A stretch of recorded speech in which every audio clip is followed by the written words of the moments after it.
Welcome to 3-Minute Game Recommendations. I'm Zachary X, and in the next 3 minutes I will tell you whether or not you should play Sekiro: Shadows Die Twice.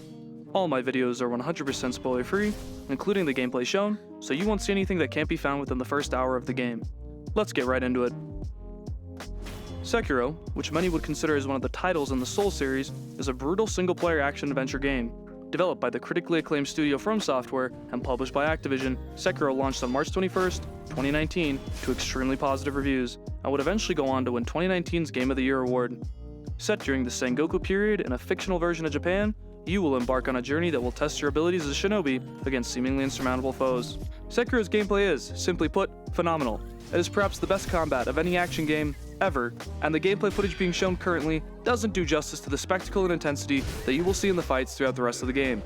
The sense of exploration and discovery is unparalleled, and is fueled by the classic FromSoftware sense of achievement you feel after overcoming the harshest of challenges and the deadliest of bosses. The game has less RPG elements than the other FromSoft games, like Dark Souls and Bloodborne, and instead has the most tightly designed gameplay and difficulty arc of any title in the last decade. Sekiro's gameplay has no equal. However, there is undoubtedly a barrier to entry in terms of the perseverance and patience it requires. Sekiro, while not revolutionary in its graphical fidelity, has a deliberate style that accentuates the beauty of Japan as well as the excitement in combat. You will visit various locales that will take you from the most picturesque peaks to the darkest depths of Sekiro's land of Ashina. The sound design is similarly excellent, where you will be immersed in the brutal sounds of ringing sword slices and spewing blood. The cacophony of the combat sound effects is paired with a more subtle and understated soundtrack.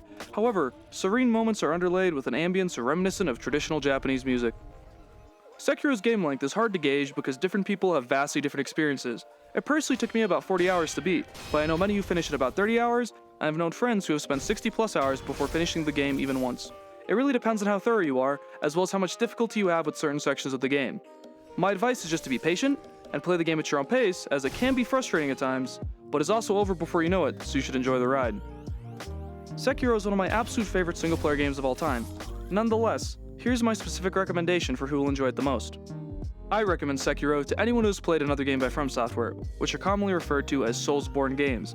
Whether it be Demon Souls, Dark Souls, Bloodborne, or Elden Ring, if you've played through any of these titles, then you'll want to pick up Sekiro, as it reinvents the formula while staying true to the things that make a FromSoft game special.